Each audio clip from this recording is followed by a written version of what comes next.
Kaygın yollar, duman hem buzlu getirdiler ona. Hani devlette sayıya koyuldu 166 yol razgelmesi. Yollarda hem trotuarlarda nerede koyulu kum hep o kadar varınca insan düşsün ya da araba yoldan kaysın. Bu iş için arabacılar lazım genişletsinler distansiyayı hem birbirini yolda savaşmasınlar geçme. Kış şınaların kullanması böyle koşullarda ilk lazımlı iş ki olmasın kötü olaylar. Nice vurguladı Yük Bakanı'nın subofiseri Andrei Dimitroglu. Dünkü gün yol razgelmesi nerede yaralandı insanlar yoktu. Sadece sayıya koydular ki onları kim kullanamadı arabayı da kaydılar yol boylarına. Büyün yerken Başköy'ün yanında araba kullanıcısı kaygın yolda küvete düştü ama yaralanmadı. Были задействованы больше экипажей сотрудников полиции.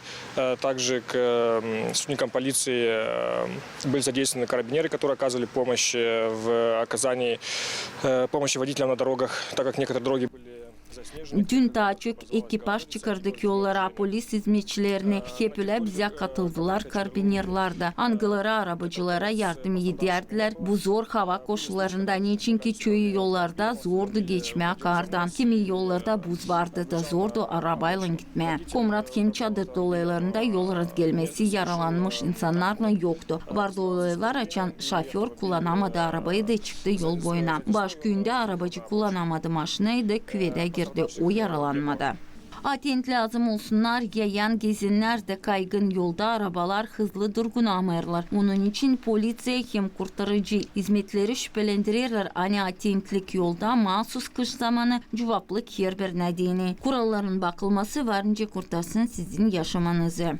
Пешеходам переходить дорогу по пешеходным переходам, не перебегать дорогу, так как дорога скользкая, переходить ее в видимых местах и желательно на обозначенных переходных переходах и на светофорах. Yayan gezinlere lazım geçmeye yolu Nikon'u kaçmayarak ne çünkü o yerde daha çok o yerlerden nerede var mahsus yol nişanlar hem svetofor. İlk biz nasihat ederiz araba kullanıcılarına bakma daha iyi Nikon'u gitmeye bakarak hava koşullarına. Koşma yakındaki şapkı ki daha iyi görünsün yol tutma. Arabaların aralarında distansiye çünkü yolda var buz. Kullanmama cep telefonunu hem hep öyle savaşmama başka arabaları geçme. Hep çıkarkana yola kontrol etme arabayı teknika tarafından hem önemli olsunlar kış şınalara.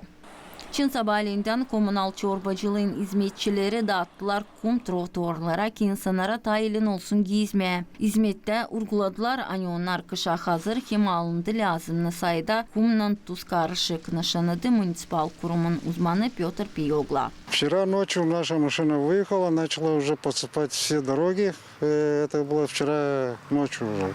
Сегодня рано утром то же самое, но уже начали подсыпать тротуары, подходы к... Dün gece bizim hizmetimiz çeketi dağıtma kumu kasabanın yollarında. Bugün de yerken başladık onu dağıtma yol boylarına hem trotuarlara hem hepele o kurumların yönünde nice bolnica, uşak başçıları, nerede gezer insanlar. Şimdi dağıdırız kum Lenina sokağında. Sonra da hızlı medik yardımın hizmetin dolayında hem mezarlığın yanında. Savaşacağız ki insanlar düşmesinler. Biz 300 ton kum aldık ki bütün kış vaktinde zor durumlarda kullanma onlara. Сколько будет снега, все время будем подсыпать, чтобы люди не падали, чтобы у всех все было хорошо. Автономiyanı yaşayanları nişanladılar hani zor gezmeye yolda makar dağıtıldı kumda. Bariyerler nerede daha yerimedi buzda kayır. Ну нормально ходить можно. İyi varınca daha gezmeye hesap aldığınız kum var mı? Var köy yerlerde koyuldu. Daha iyi evde oturma lazım. Ne kadar sonra poliklinikaya gitmeye. Biz geldik başka yerden ama var yerler kum koyulmuş var nerede yok bizde de buzluk en önemli an yağdı kar. Bana kolay niçin? Çünkü ayakkabılarım uygun. Giderim Nikon'u bakarım nerede koyulu kum. Gelirim ta ikinci okuldan hererde dağıdılı kum. Очень тяжело, гололед. Это ужасно. Pek zor buzluk var kum ama değil hererde. Ben giderim zira ayakkabılarım uygun. Ben sayarım hani varınca da daha iyi olsun. Потому что такая погода. Конечно. Böyle hava ilin gezme, kommunal işçiler iyi işlediler. Тяжело, очень скользко. Спасибо за то, что они... Zor pek kayır ama sağ olanlar bizi düşündüler. Daha iyi oturma evde ama yerlem çıktıysan ulaten zere yolda pek kayır. Sinoptikler şüphelendirdiler hani bu yakınlarda hava koşulları değişilmeyecekler. Buzluk da kalacak. Araba kullanıcılara hem yayan gezinlere nasihat ederler olma aten ileriden kurma marşrutu hem hesaba alma yol kurallarına da. Yine de Kantar Vyacheslav Kısa, Alexey Gerchugar, haberler.